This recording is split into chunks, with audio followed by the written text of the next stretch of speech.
Yeah. All right, so those in the room and at home, welcome to the Q2 Delaware Park Olmsted Community Alliance meeting. Again, we've been at this for a while, doing this around the system. In terms of what we're going to go through today,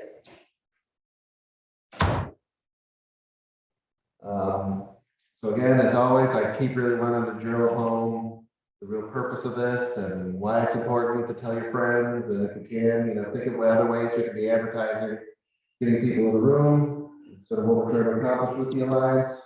Then, the meat of the conversation is always around updating ongoing projects. And then going to turn it over, going to be sort of throughout this involving other departments in the process. So today we're going to give the development team a few moments of time to talk about the activities, specifically 2022 and the 200th anniversary of Olmsted's birth, or birthday, I guess, however you want to describe that. And then leave a fair amount of time for just discussion of new items, circling back, because that's really what this is important, is not only, me to be blabbing on, but to really hear from the community. So hopefully folks entering in on Zoom. We keep adding new technology. This is the newest thing we've got, is for our headquarters here, digital interface on the wall, reorienting the room. Again, you can spread out a little better with the room a little wider than it is deep. We got a big video camera on you guys, so really I think it's going to help continue to improve the hybrid format that we want to kind of in this new day and age always be making possible. So without further ado, again, the Olmsted Community Alliance, we went going through this process of developing its purpose, but it's all very simple. It's basically just strengthening the relationship between the people who use the park and the people who are responsible for taking care of the park. That's the Conservancy as the manager, but also the City of Buffalo, working with the Common Council and Department of Public Works as the owner and responsible party. But again, it's just about open dialogue. It's, as we continue to do this and we keep going, we're going to be introducing a new process for another 5-year plan. And that's about what projects are we fundraising for, what improvements do we want to sort of see year to year. But again, continuing the outreach and really sort of driving people towards stewardship, towards getting out and volunteering, helping out with the work. Again, we do this 5 times across the entire system, and sort of week by week. Here we are in Delaware. But again, your role is just to sort of, as much as you can, take the information you learn out to the community, out to people raise awareness about the work, about what's happening, because misinformation is almost as bad as no information, and sometimes worse even. But again, try and recruit more and more people to get engaged, and again, just sort of stewardship is really the name of the game in terms of what the Conservancy is about. I'm the Director of Planning and Advocacy. My team, we've got Zach Garland, Community Outreach Manager, and over in the other room, we've got Z, our Marketing and Communications Specialist. But throughout the course of being involved in this, you're going to get to know our Executive Director, Director of Park Administration, Katie Stevenson. So her team is talking today. Z is going to be handling the lead on that. And third quarter, we're going to sort of focus in a little bit more on operations and maybe get to meet Bob Stokes. But that's kind of our leadership team. And then here for District 4, Keith Cahill is our district supervisor. Usually there's other faces on this slide, but currently, and I guess something to get out in the public, but also something that is concerning to us right now. Keith is supposed to have 2 foremen, and he has 0 foremen. So we are trying to hire 2 full-time staff members to help support Keith and basically supervising his seasonal work. We're staffing up seasonally. He's getting his mowers going, but we've got 2 major vacancies here in the Delaware district. Key people. So filling in their faces, I put in our golf team. We've got Chris Carroll handles the front end of the golf, and then Pat McIntyre handles the work out on the course, keeping the grass cut.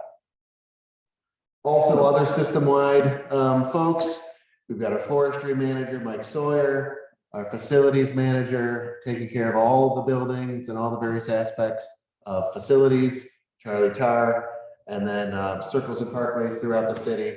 Really our horticulture expert, Eileen Martin. So with that, I guess I'll also advertise another face that is missing here is our specialty gardens manager.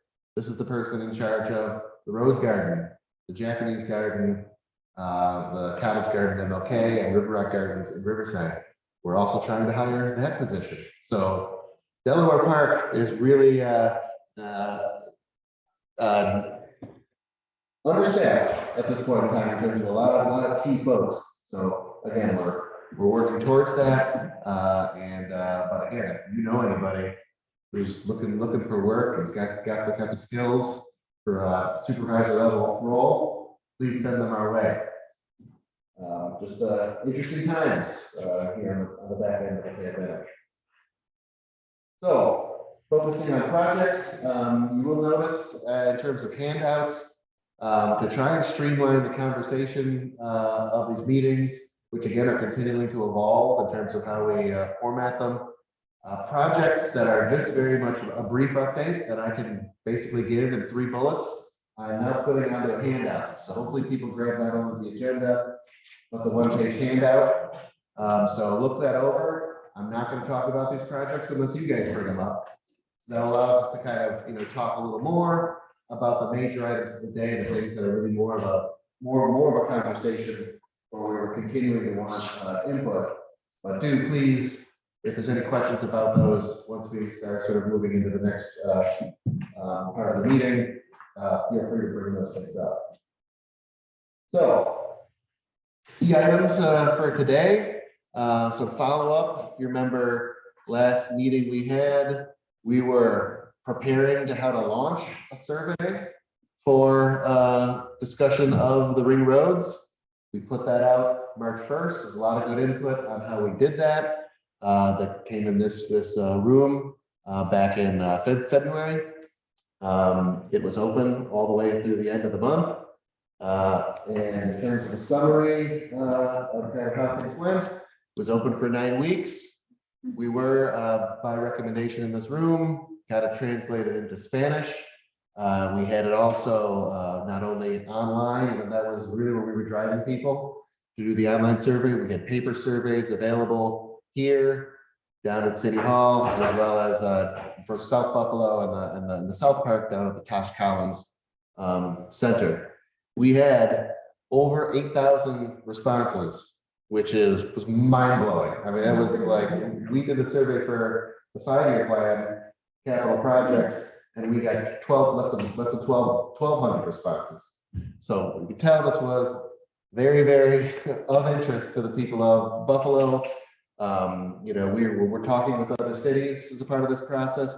Washington, D.C. did a similar survey for one of their major parks, and they got half as many responses as this. So we're really feeling very good about the information that we got. The other aspect of that is that it's a lot of information to go through. So basically where we are in that process, we're going to close the survey. We've been going through, there were a lot of sort of multiple choice questions that were pretty easy, but there was a lot of basically open-ended questions that we asked. So we're going through that data. We are compiling it. We are turning that information within the next couple of days over to the Department of Public Works, and we're going to continue to analyze and coordinate with them with their goal of getting a recommendation to Common Council end of the month. Because this is a legal street, the decision needs to be a decision of the Common Council, and the sort of discourse from here on out, other than, again, sort of a conversation we'll have in this room, is going to happen through the Common Council. So when those dates get set, when the city submits the information and those meetings are set, I'm going to get that information out to this group. So that's where the sort of conversation will go beyond just sort of information gathering here today. So with that, I guess hopefully everyone did the survey. Hopefully they got all the friends to do the survey. But again, any thoughts that people have today, again, can still be a part of the information we turn over to the city. But again, for further dialogue and to kind of reveal the information, that is going to come through the Common Council, just, because this is a serious business of the city of Buffalo. So I guess any thoughts further, things that came up, if you filled out the survey, how the survey went,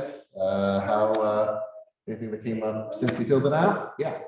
So I've been, I was riding and walking through the parking lot, and people just kind of ignore these temporary barriers. They drive around them, and they they have to jump out of the way almost. Is there a way to put something like a little bit more, I don't know, like maybe pop people's tires or something?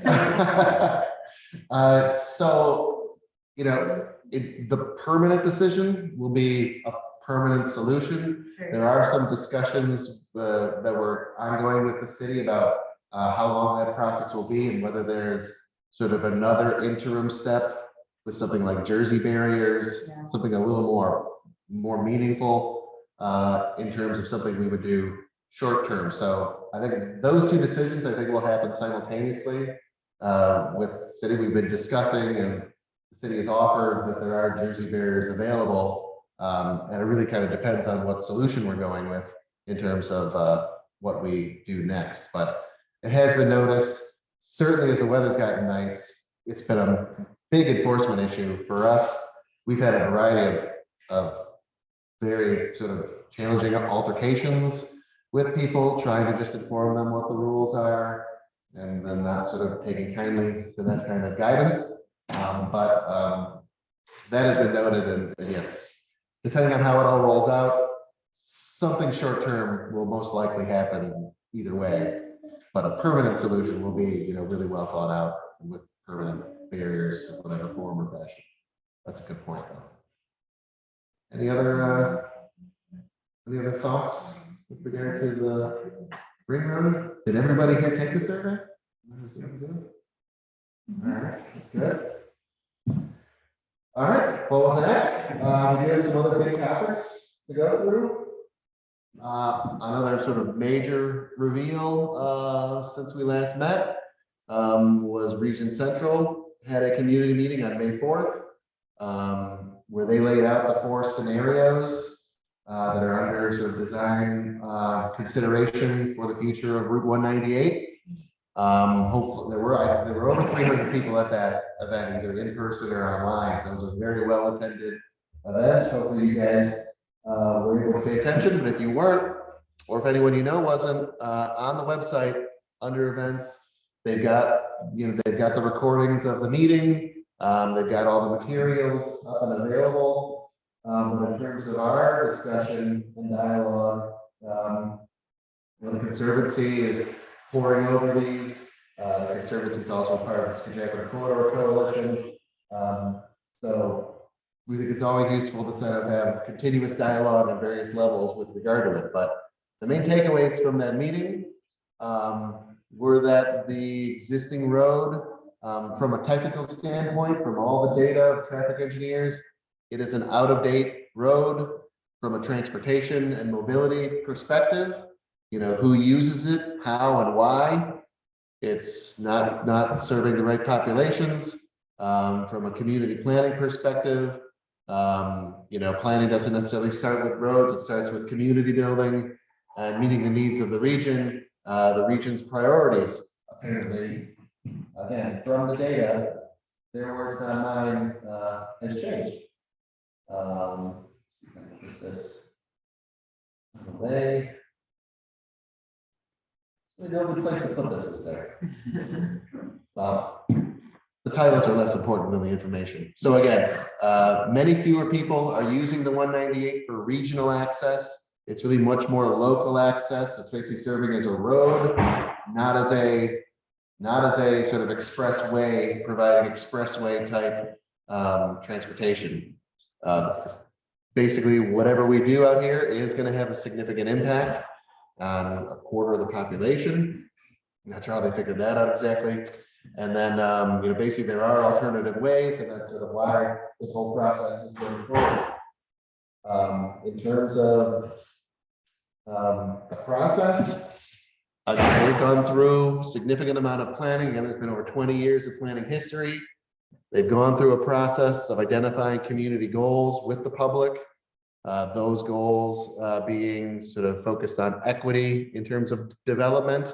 So this isn't about displacing people. This isn't about gentrification. This is about inclusive development.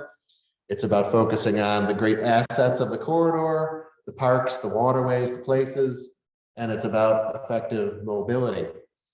So the big reveal, again, was the 4 scenarios. And then the next stage is basically taking those, modeling them out, evaluating them, reviewing them with the public, and then coming up with a preferred scenario, which could be some amalgamation of all 4.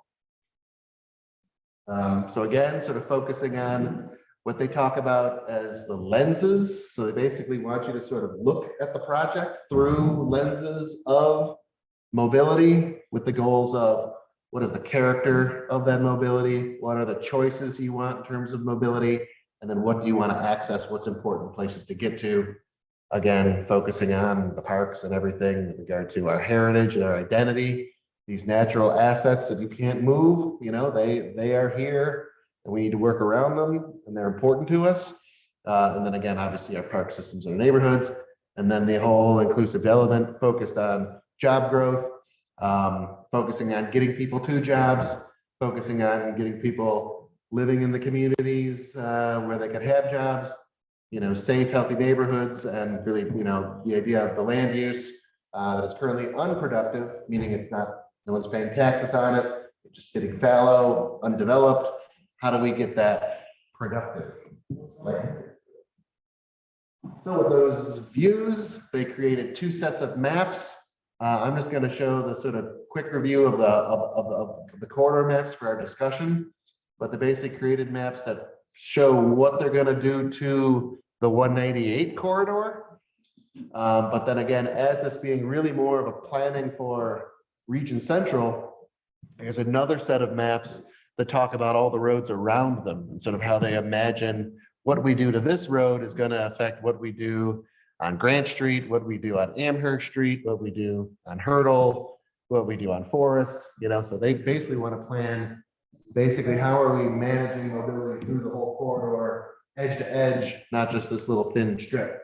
But with that said, you know, they haven't updated this graphic, but really what they've done is gotten us through October. So they have revealed the scenarios, but we've really still got 4 months of work to do.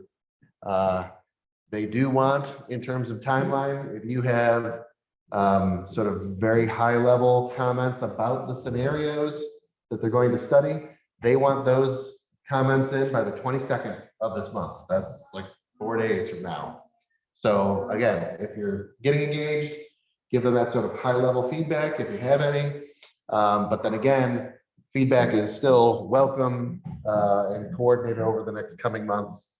The Skid Corridor Coalition has already sort of told them, we're going to get you our input probably mid-June. So that is kind of, it's an ongoing process. The sort of mail slot is open whenever you want to put the comments in there, but they do want high level stuff to them very soon, as I mentioned. So in terms of those 4 scenarios, again, I'll just sort of breeze through them and then we can talk about them as much as you want. So the first one they lay out is basically a partial expressway removal. So that means within Delaware Park, the whole road comes out. So this is no cars. And on either side of that, they transition from retaining expressway to a new at-grade road. That means intersections, not ramps, on both sides. So retain expressway, at-grade roads, no road, at-grade road, expressway. So that's basically the idea of sort of eliminating things as you get towards the center. The second one was basically full removal. So this is basically everything other than things like Iroquois Drive around Buff State, Humboldt Parkway, you know, people have houses on Humboldt Parkway. Basically everything about expressway, everything about sort of commuter routes moves off of this environmental corridor, and we're basically non-motorized transportation options. Then there's an option for at-grade road. So this is again eliminating expressway interchanges from the 33, but basically throughout the entire corridor, a new at-grade road for public use all the way through intersections, other than the very, very end here, where they retain highway ramps off of the 190, landing on the other side of Niagara Street. But this is the at-grade road option. And then the last one is the status quo option, which is basically retain the expressway and figure out ways to make it conform to modern rules and regulations. So basically it's expressway as is, all the way through, implement median barriers, attractively involve various technologies. The one big thing is the ramp from the expressway to Nottingham doesn't conform to any regulations, so that's got to go. And actually, the tennis courts have to go too. So that is alternative 4. So again, we get kind of the full range of options. Again, they're looking for feedback in any form or fashion. Again, these aren't my projects to present, but I'm holding a forum for discussion. So yes. This is a question: Does retain the expressway, will it be at 30 miles an hour? So if they're retaining expressway, I think it could be anywhere between 30, 40, 50. So it wouldn't necessarily stay. Yeah, I think it's probably unlikely. If it's an expressway, there's going to be very little you can do to sort of the higher speed. design it. I would imagine so. They don't talk about that. I haven't seen anything that verifies that I've seen one way or the other. But it's really more of a geometry and a type of road than get into. Again, they're really trying to avoid doing design. They're really doing more planning. But that's a great question to ask with regard to that. Any other sort of initial thoughts or questions or concerns with regard to this?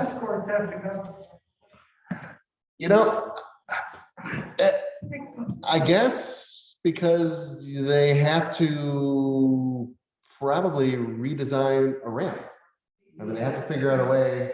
They can't just basically bypass here. So I'm assuming it just means that similar to the cloverleafs you've got on the south side, it's going to have to be some sort of swooping, not 90-degree turn off ramp, because otherwise you're going to basically just you won't be able to get off of Delaware. So the at-road thing, would that be like a regular road through the city, like 30 miles an hour? Yep, that would most likely, I would say, because it would be, in terms of what the little diagrams here, they're talking about, new intersections. So all along the way, there'd be a lot of new intersections at grade. So it would be very much more like an integrated road. Yep. They give some examples. Again, it's better to look at this stuff, but they give some examples from other places. Depending on how far you traveled or been on any of these roads or remember any of them, but just like Sheridan Boulevard in the Bronx, these sorts of things. So again, yeah, that's full road. Again, it will, right now there's an elevated roadway flying over the creek. So it's gonna mean a lot of recontouring or sort of unclear exactly how everything fits together in terms of road, creek, and everything, but that would be part of the redesign they have to figure out here. Again, probably similar. Would they get rid of the elevated section? It seems so. I mean, there would be at-grade intersections all along in the area where right now you're way above grade. Other questions, comments at this point, or thoughts of any kind? Again, we're really just getting this information and sort of starting to digest it over the coming months. At a certain point, again, I can again come back to me if anyone has any questions or thoughts. But the Corridor Coalition, again, if you're looking for more information on them, the website. We a while ago started a conversation with the idea of a vision. So it's like there are sort of key elements of that vision, which is reconnecting Delaware Park for pedestrians and park users, minimizing the impact of the roadway through the park, giving the opportunity to restore aspects of the lake, all key components of that vision. I had another slide in there. But anyways, we've got this vision. So basically, some of the work we're doing is kind of seeing how the scenarios line up with this vision and kind of going backwards into sort of which scenario for this section of the corridor works well, which scenario for this section of the corridor works well. And that conversation is going to be a lot of back and forth. If you're interested in being a part of it, again, let me know. Get engaged through the website. Again, we've got an advocacy committee where we're thinking about how we're going to try and promote things. We've got a design committee that's really sort of looking at these things, rolling up the sleeves. So we welcome anybody and everybody who wants to get involved with that group. Any other thoughts or comments or questions, concerns about any of the scenarios? Yeah. Just, I think you said at the beginning, but the timeline for this, like for the next steps is, so there are the 4 plans and then there's a vote on it? So basically, again, there's sort of 4 months through the process. This is kind of where we're moving into, which is basically once they sort of get past the 22nd, then they're going to start doing traffic analysis, economic analysis on the scenarios, and sort of then they're going to come back with some of the like, okay, this is what this scenario really means. Yeah. And they're going to share that. We're going to talk about that. And then I think basically from here, once they follow that conversation, then they're going to figure out what is sort of the one that makes it through the filter, which again, could be a combination of multiple scenarios. It's not like one versus the other. And then there's a whole process in terms of making that final recommendation. So it's probably the next 2 months. And then the following 2 months will basically be the finishing of this process. We're going to kind of hold them to that because typically in these sorts of things, like they like to hold the end date and just kind of smush things. But we want to make sure this process gets we really take a hard look at things, make sure we're all on the same page, make sure enough of the community is engaged in it, because at the end of the day, these are to some degree political decisions. And if politicians don't feel like the process involved the public well, they're going to start to question any decision that comes out of it. So we want to make sure it's a good one because we do not want to go through this again. We really want to move forward. Any other thoughts? Anybody on Zoom have any comments? Z, are we getting any hands raised or waved? Oh, hey, we got a question here. What does the next generation think about this plan? That's a great question.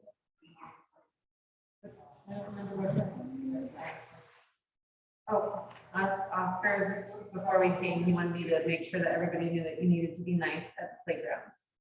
We need to be nice at the playground. Yeah. All right. Let's get that in the minutes. Let's make sure that's gets in there. Excellent advice. I mean, honestly, we need reminders like that. Yeah.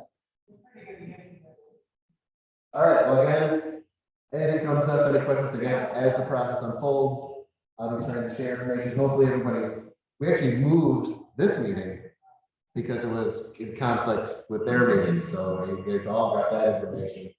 And we're continuing to be engaged. All right. Moving this along. Another sort of big sort of collection of projects is the Work going on at Gate Circle. So there's a variety of things happening. Hopefully, you guys use Delaware Avenue. You've seen a lot of curb ramps getting repaired and reconstructed. That is step one. Maybe you've also seen a little construction going on here. But so basically they're doing all of the curb work all the way up the corridor. Once they're done with that, then they'll be milling the road down all the way from Forest back to North Street, repaving, and they'll be restriping. So again, they're going to be restriping the whole road as a 3-lane configuration, which is center turn lane, 1 lane north-south bike lanes. That is through the circle. So that's gonna great impacts in terms of the complexity of people going around a 2-lane roundabout here, southbound. All of that conflict is going to be avoided, which is going to make a lot of things really safe, especially this sort of northbound onto Chapin Parkway maneuver, which is, you white knuckle that move. But also they're going to make significant improvements on crosswalks. Basically sort of somewhat status quo either side of Lafayette, but they're adding a pedestrian refuge space in the center of the road here north of Gate Circle. So there will be sort of safe crossing north of Gate Circle.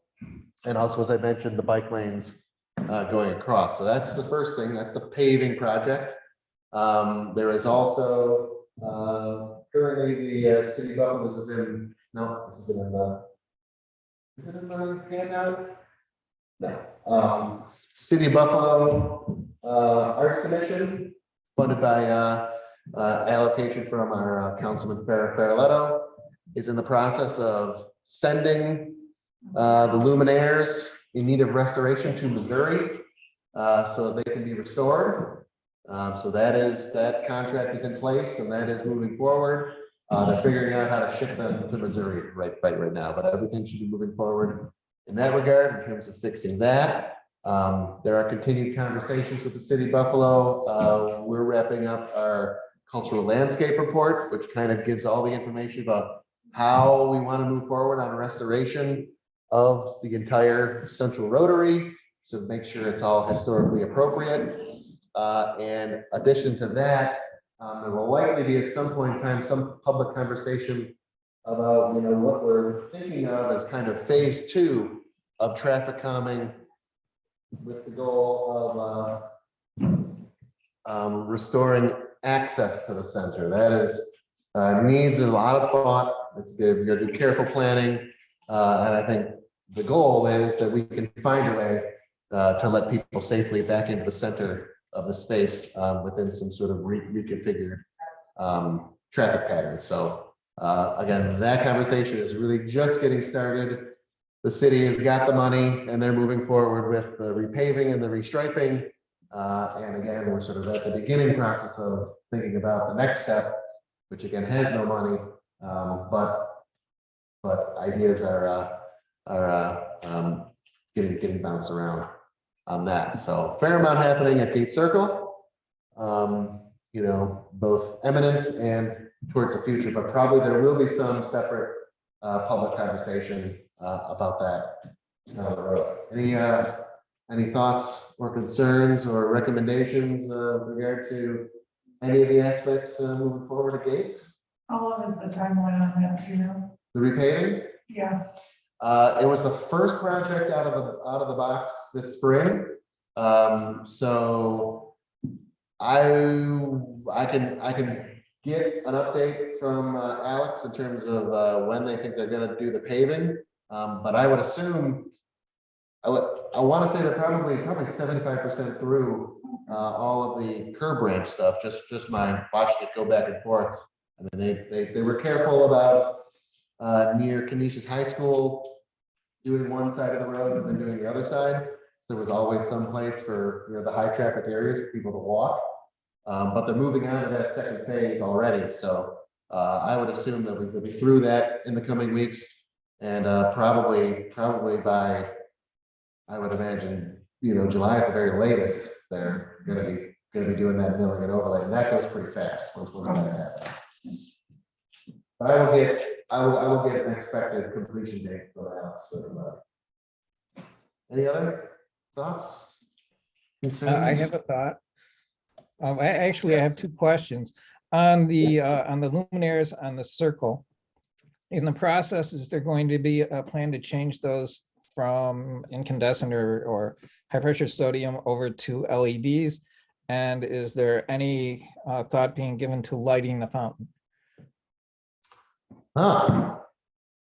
That's a good question. I think the Arts Commission project is really just focused on the bronze. But the guts of it, that is something I can ask the city with regard. I know they are making an effort to transition most everything they can over to LED. So I would be surprised if they didn't. But that really hasn't been, it's been really more focused on the artistic piece than the light that goes into it. And then with regard to the fountain in the center, there is a lot of discussion in the cultural landscape report about the restoration of the fountain.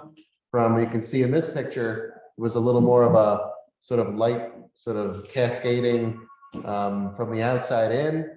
The current configuration is a little more of like a rocket up the center. But in terms of executing the cultural landscape report, I think that's a great recommendation in terms of thinking about how we not only restore things appropriately, but sort of make sure they're being celebrated properly too. So I will, again, that'll get in the notes. And once we get to that phase, there is again no funding in place for anything related to that. But certainly a great idea. We'll make sure it gets on the table. But I will get back to you with regard to the replacing the lights that currently exist. Okay, thank you. Good comment. Thanks. Anybody else? All right. Moving along. So one thing that I had promised last meeting was a little more detail and conversation with regard to the Olmsted natural areas. This would be underneath a little banner there, if you can see it. So basically walking us through that entire effort. So these are, if you haven't seen, places that we've reduced our mowing, and we're starting to sort of see a different landscape type evolve. So really the objectives with that effort is about enhancing the park ecology. Again, these are places not just for people, but contributing to the entire environmental ecological process. From a sustainability standpoint, reducing mowing, reducing use of fossil fuels is always something we're trying to be cognizant of. There's operational impacts associated with that, but at the end of the day, we're really trying to make the park more beautiful. So if we're successful at that, that's good. If we're starting to get off the rails, we need to reevaluate. So in terms of that process, again, the benefits over mowing edge to edge, you get the increased biodiversity. You're again creating habitat for the insects, the butterflies, the pollinators that feed the birds, that sort of feed, the larger animals.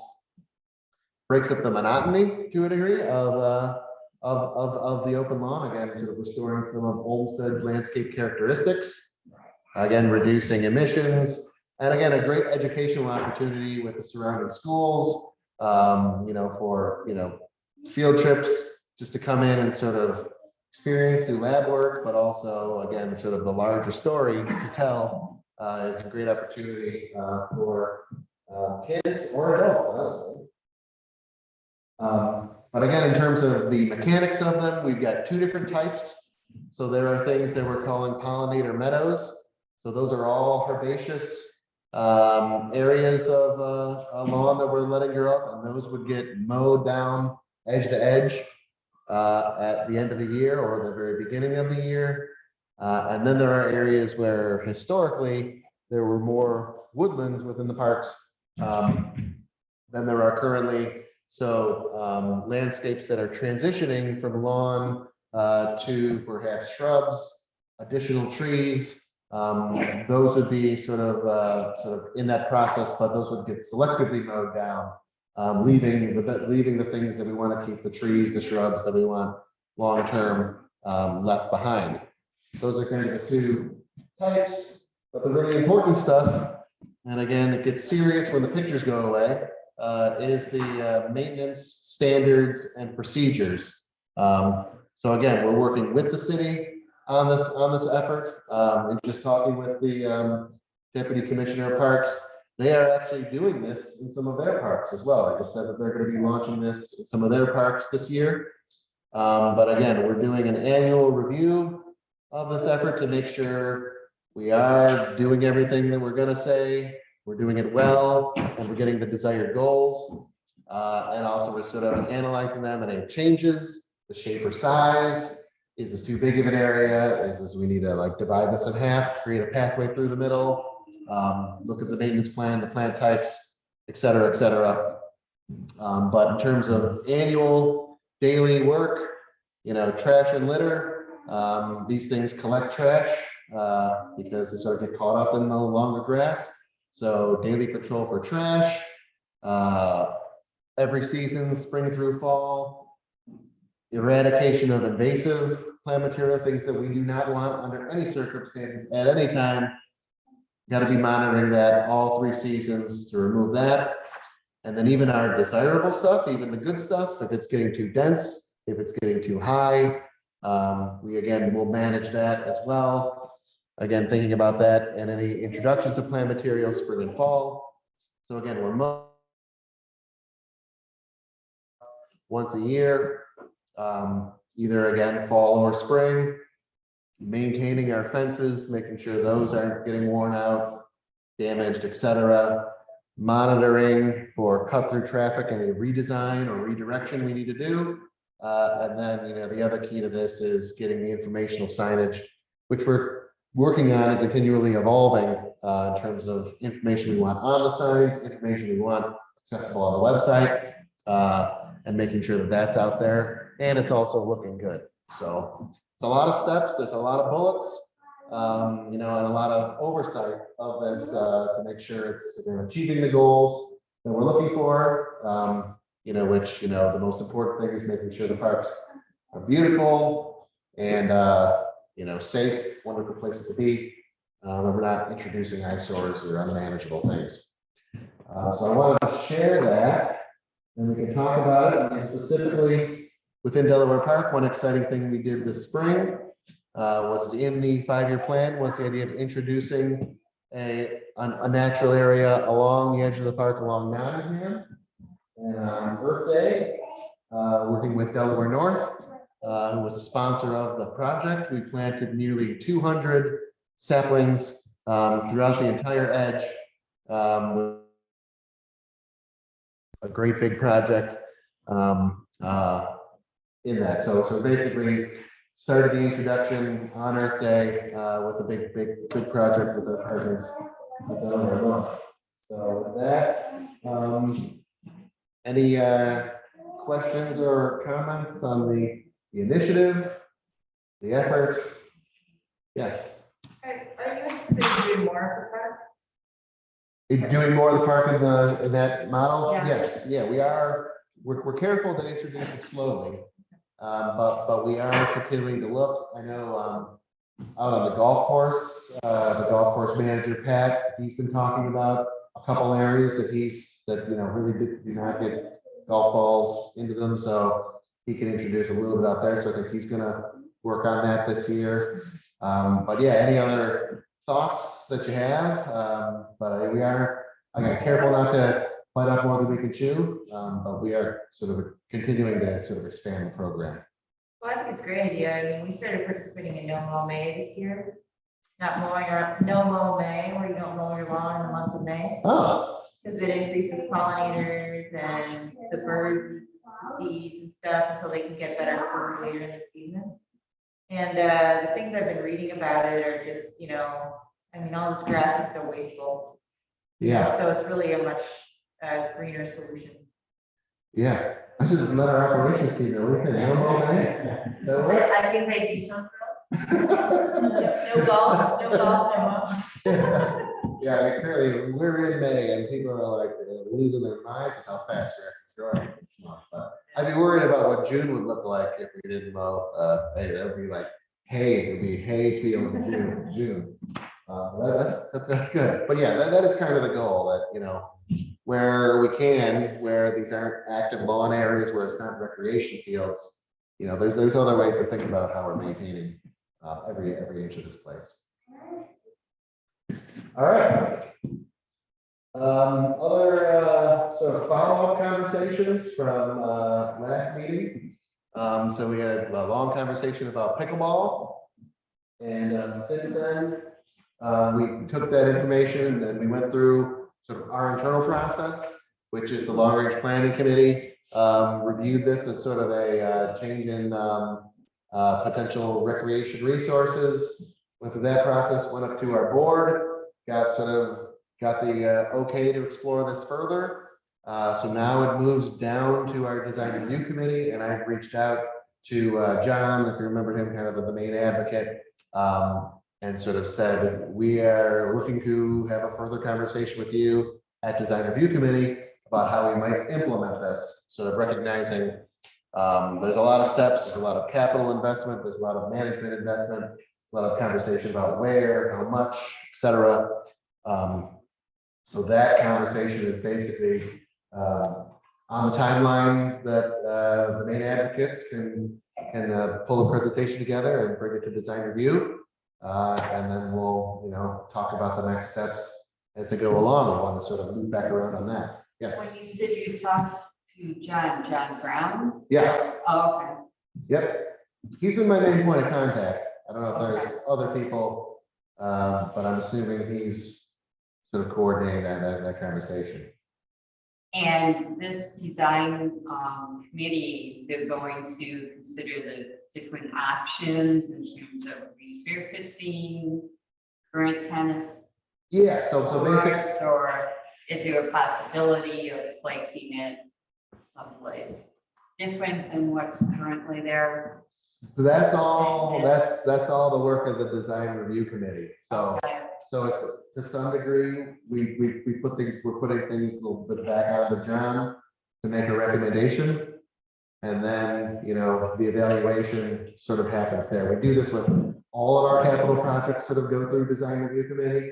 The ones that, we do grant funding for, what are the materials, what are the location, what's the rationale, those sorts of things. So that's kind of where the conversation needs to start. And yeah, looking forward to that going.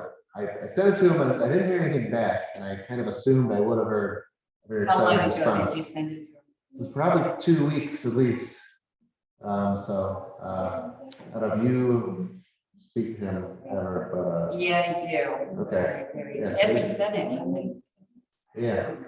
So if you could follow up, and again, I just sent it to him thinking that was where to start, but I know there are a few other folks on that. Well, I just wonder in terms of, I think from possibly his point of view and stuff,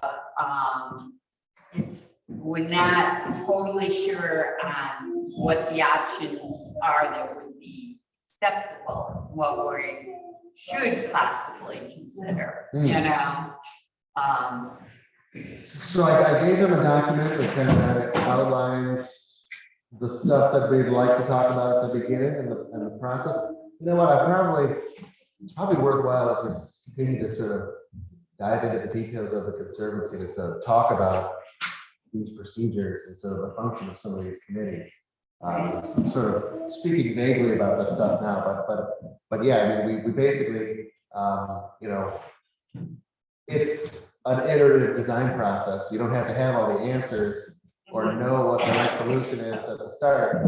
That's what the conversation's about. But it's really kind of a roll up your sleeves, kind of figure it out group, and that's a good place to start.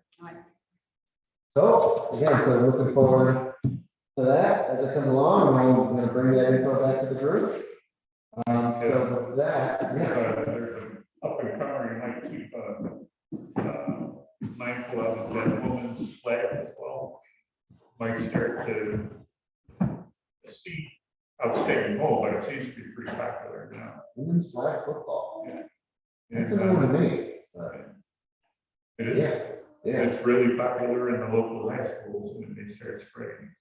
Okay, Just something to keep in mind. yeah, I mean, is that more than just, you know, like cones marking end zones in the lawn area? Is there more infrastructure to it? or- I don't know if they have line markers, probably, you know, like the Yeah. basic football field layout, Yeah. but there won't be any, I don't see it tearing up things, or, you know, there's no tackling about. Oh, right, yes, the flags. All right, cool. Does there's any other comments? Again, this is just something we've been talking about before, moving it back around. So closing out that conversation and turning it over to Z to talk a little bit about the Olmsted 200 and the exciting stuff for the next year.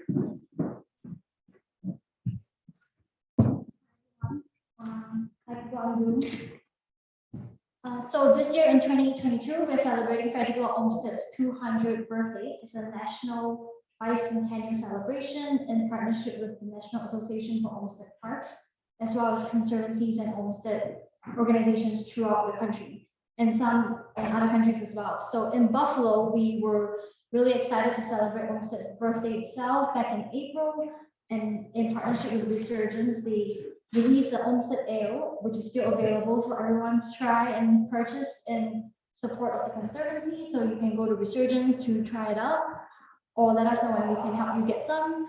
And coming up in June will be our big celebration event with flamingos, where we would attempt to break the Guinness World Records again. Back in 2018, if you remember, we did it once where we broke the record with 1,500, and this year we'll be doing in honor of his birthday 4,260, which is almost 2-3 times more.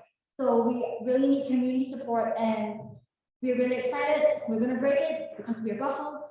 So that will be on June 21st at Farm Park. So everyone, please mark your calendars, and we'll see you there.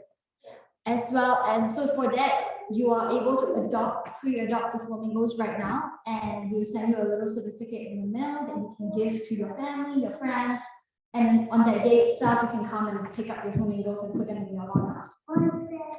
And in July, we will be partnering with the Buffalo Philharmonic Orchestra for a full BPO concert in our parks. So this is something that we've not done in decades. I think there was one at Whitewood in the past, maybe, according to Jim Mandola. He told me a story once, but we couldn't find any photos for that. So this year we'll be hosting that and Hazanover Park, or maybe another Olmsted Park, depending on that's still in the works. So that's coming up in July. And What's the date of that? yep, I believe that is July 14th.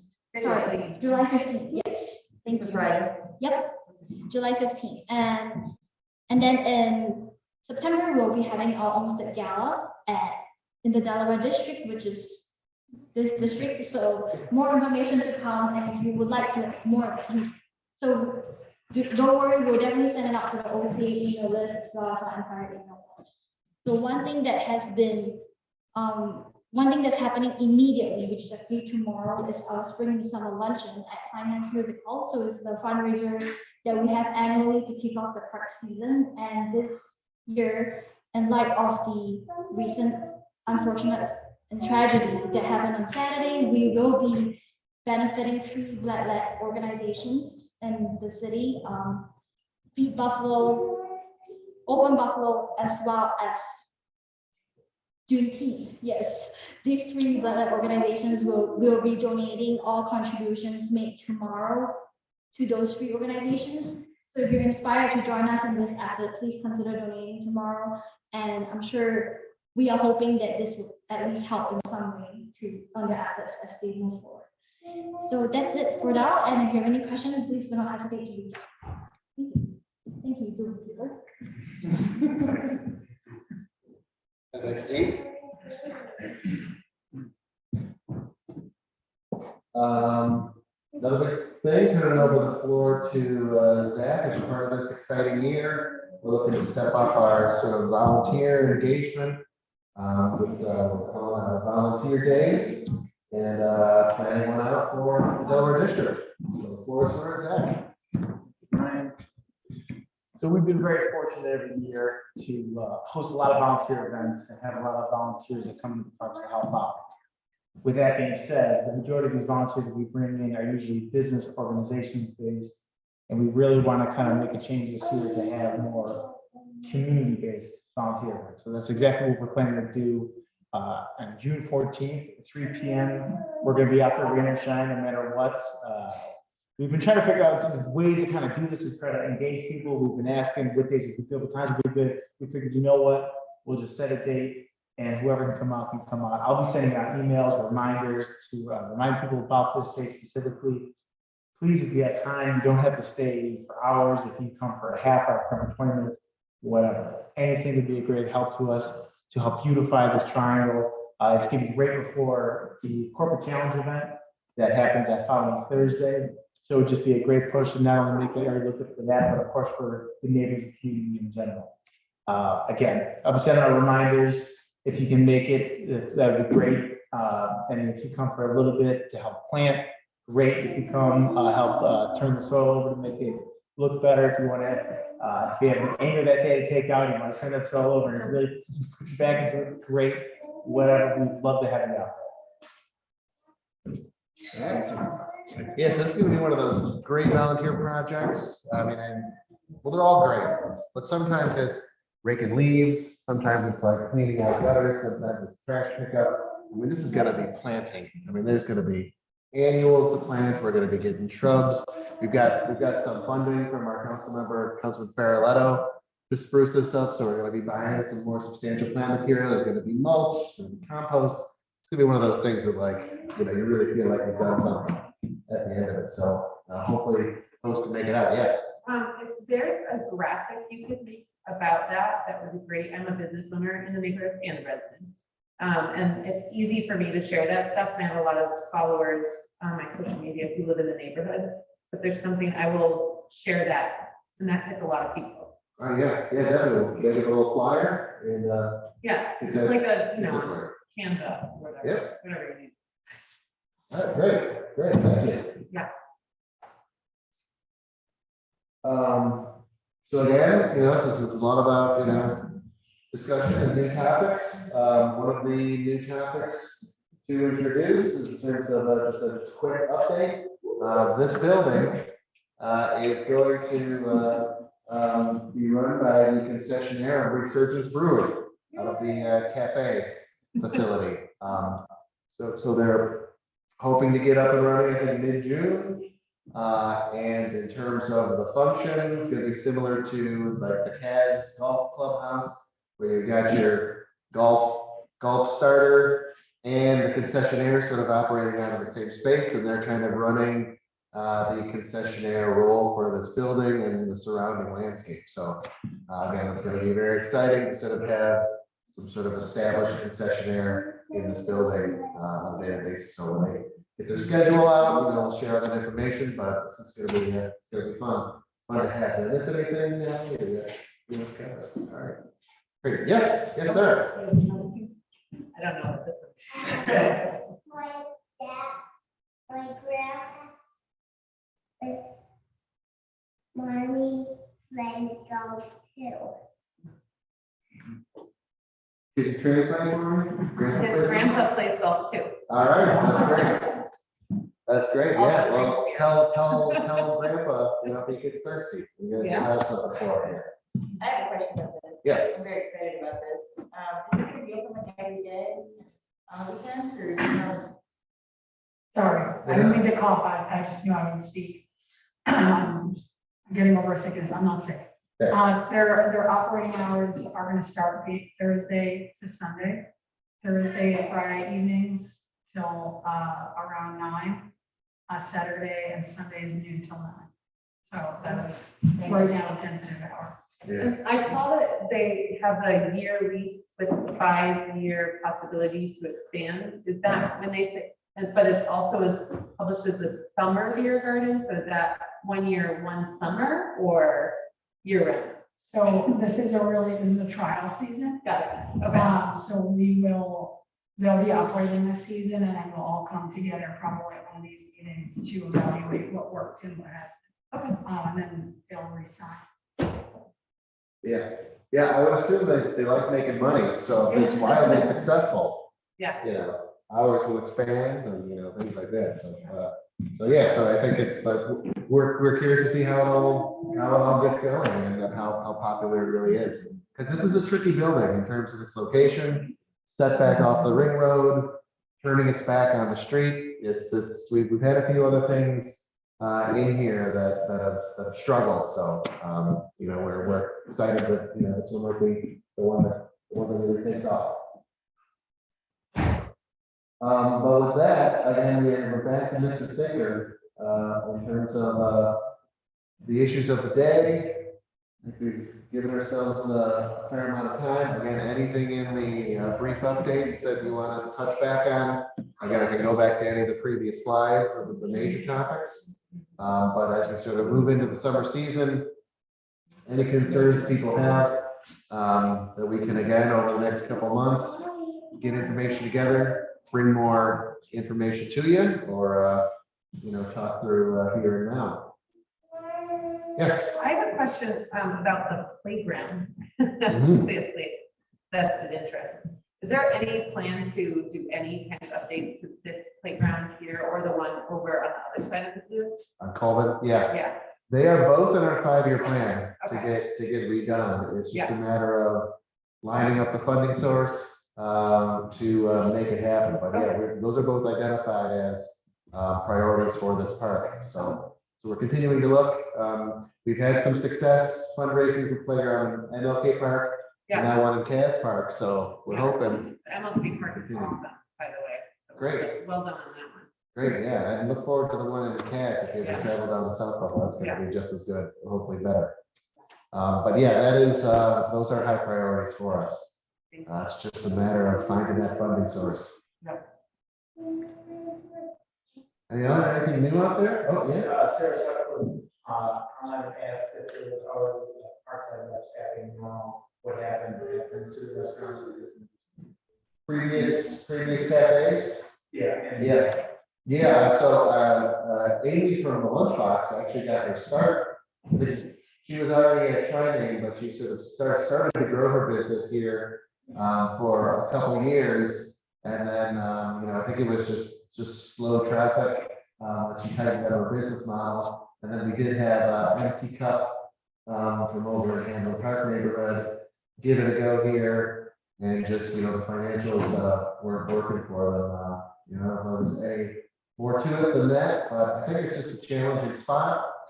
We are pretty constrictive in terms of, you can't have illuminated signs out of the street with the arrows or like a cowboy with the thumb saying come in or anything like that. So it's a difficult spot to make work.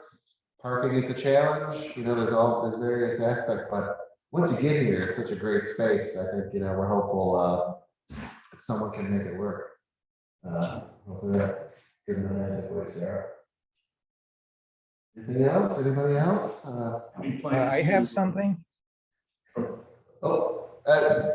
Okay, James, then we'll go to Jim, and then we'll get back over here. James, go Hi, ahead. everybody. So a friend of mine and I have had a project that started in 2008. It started as a result of the big economic collapse of 2008. And in that year, Detroit and Buffalo were the two poorest cities in the country. And everyone was talking about how street lighting indicates poverty and neglect.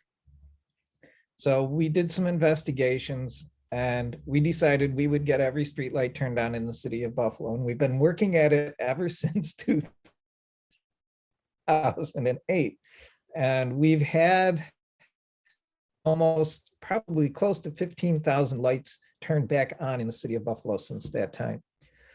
We have done special focus on the parks. When we started off, almost every single light in Delaware Park was out. Some of the lights, I don't know, I'm leaning over so you can see by Hoyt Lake, all of those were out. The lights around the casino were out. The lights in Rose Garden were out. The lights in the ring road on the other side of the park were out. And we've gotten almost all of them turned back on, but there are a couple that have given National Grid some trouble Because since the lights were installed, vegetation has grown up around the lights and they can't get at them to repair them, or the vegetation is actually smashing the lights and breaking it.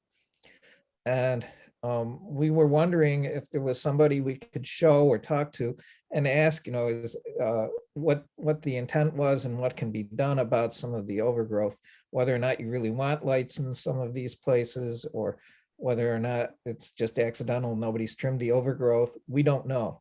And we're trying to get somebody from Olmsted to help us figure out what to do with some of these lights.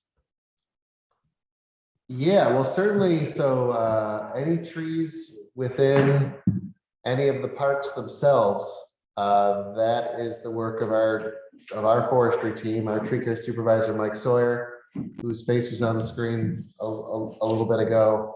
And certainly he's got a big task, with 850 acres of parkland. But any conflicts with any of the light poles in the parks, certainly that you notice, send that information to me and Mike will get that on his action list. If it is along the parkways, it's a little bit sort of less our role and more coordinating with the city and the city streets department to clear away from, the avenues like Richmond and down in South Buffalo, the parkways.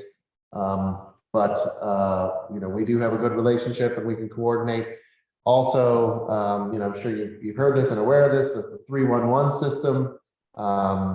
Deputy Commissioner Rabb would certainly want me to suggest that information go through there because they do record. That only lasted a week. When we started our project, we started off by reporting them to 311. And they told us, no, you're reporting far too many that our system could handle. So they turned us up. They said stop. No, they referred us to the city's lighting engineer, and we became friends with the lighting engineer at that time. And he became very ill and had to retire, and we've got a new lighting engineer who, by the way, takes a personal interest in the parks and their lights. He personally replaced all of the LED lights that you now see at Symphony Circle and on Richmond, and on the three fancy fixtures. He replaced those himself. Last week, what? Is that Jermaine or is that somebody else? That's Jermaine. Yeah, you know Jermaine? Oh, yeah. Oh, yeah. Sure. Yeah, last week he went to Riverside Park and fixed the lights for us on the lighthouse. Those have been decades. So those got fixed on the lighthouse? Yeah, he gave us a choice. He said was giving us two projects that we could choose for this year. So we chose the lighthouse at Riverside Park, and we chose McKinley Monument. He hasn't done McKinley Monument yet, but he did do the lighthouse. So, okay. All right. Well, Jim, I'm gonna follow up there. I feel like you've emailed me recently, so I think I'll follow up with you on that. If you're getting things done by Jermaine, it's always been kind of hit or miss for me. So I might start working through you. Oh yeah, Jermaine, we get along great with Jermaine. He's great. Great. I mean, I will also add to that in terms of just resources. So we do call these in when light poles go down. There's a very slow, complicated process. But we did a couple of years ago put in a request to the city's capital improvement program, a $500,000 request for lighting infrastructure. So for new poles, for updating to LED, that bond sale hasn't happened yet, but it's sort of on the sort of list that we're looking to get funded.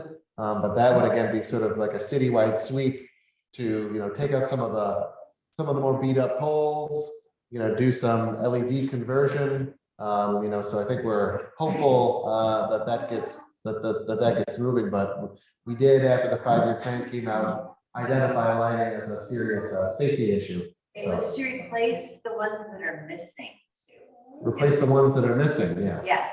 No more orange cones. Yes. They don't do much for lighting. Yes. Orange cones or foundations don't do a whole lot to help illuminate the streets. So I think we're working on the same effort. They did replace quite a few of the poles in the last year. Say that again, I sorry. don't think there's any missing at this time. Well, that would be great news. I don't know that we've revisited the inventory. So yeah, but yeah, let's work together on that because that's something again we're very eager to see happen too. But a great effort you've spearheaded there. Yeah, if you Thank want for the that. list of all the lights we've had fixed in the park, we can give you the list. Absolutely, I love it. Yeah, And- make it like a volunteer spotlight. Celebrate the work. Thanks. Okay, well, yeah, Yeah. we're not interested in the spotlight. We want to be behind the scenes. That's why you don't hear from us. Oh, okay. All right. Well, then we'll keep you. We'll, I can tell you that just this week, we managed to get National Grid to figure out that they are responsible for the light at the south end of the pedestrian overpass over Route 198, where one of those is out and has been out for years. And it's not on their inventory, but it is theirs. And they sent a supervisor out last week and the supervisor said, yep, it's ours. And he said, when the ground gets a little drier, they're going to send a truck out and fix those lights. But there You are said- problems. You said the DOT has No, accepted no, that? this is National Grid. is National. Oh, okay. National Grid. Right. All right. Well, thanks. Thank So you, there you go. Jim. Sure. Are there any plans to take out that dense patch of European buckthorn near the Macmillan Monument? Is that? Yeah. I mean, so that is that whole north slope. There have been various efforts to try and tame buckthorn there. That is a major project, and if it's not something that you come back and do year after year, 2 years later, it's looking like we did nothing. And honestly, we have gone through and cut that back. So it's kind of in the realm of the Olmsted natural area effort, we are introducing some areas and monitoring for invasive species. There are a lot of sort of existing wooded thickets that we again need to sort of have an invasive management plan. I think it's really just a question of manpower. We have organized volunteer groups in the past, and I think we're certainly, if we could get a group together that's interested in staying on top of that, I think we could certainly move that along. But again, it's just a question of not biting off more than we can chew in terms of, saying we're going to Yeah, eradicate that's something. a tough one in there. There's some dead ash in there too. So. Yeah, but that's a good focus area. And then, again, the whole conversation about the Macmillan Monument and when and how we really sort of celebrate that. I think we need to find some sort of celebration of 100 years or centennial or 120 years and sort of get people geared up for like a big date celebration. Yeah. Anniversary or something like that. Yeah, exactly. Well, I've got here, I'm a volunteer also, and I do tours of Point Lake, second Saturday of the month. An hour and a half of nice walking through. A lot of things you didn't know were there. So just keep it in mind, you go on the website, you can sign up and be glad to have you. Yeah, great plug. Yeah, it's a great tour. Wealth of knowledge and information. There was a question back here. Do we still have another one? All right, Lisa, this is Oscar. He'll be running for mayor in 20 years. All right. You have another question?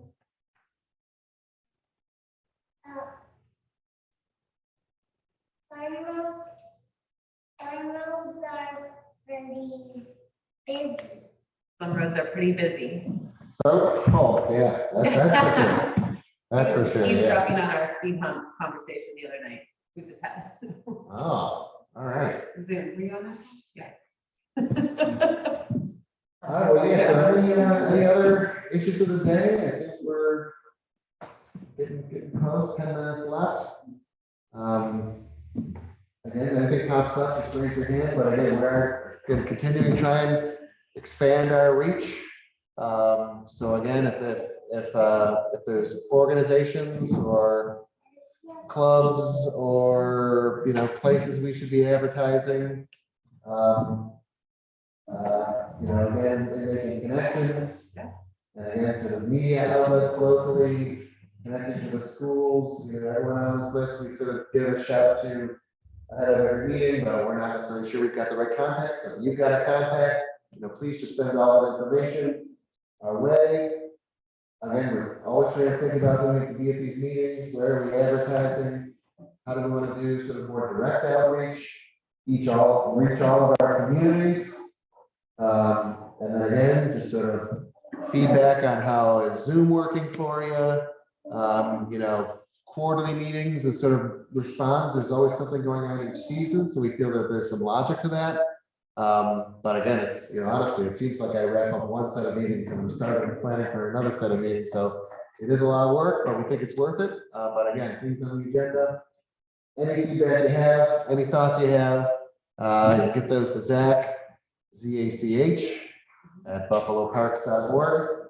And I think with that, hey, you can go and get on our Facebook group, send information out through here, contact both Zach and Z. But again, any other sort of closing thoughts for the day? Otherwise, we can wrap up the meeting. But again, look for information on the Ring Road survey through Common Council. Stay up on the 198 project. Pete Circle will be wrapping back around. And kind of have a beer in a month. All right. Well, thanks everybody for coming. And talking to you soon.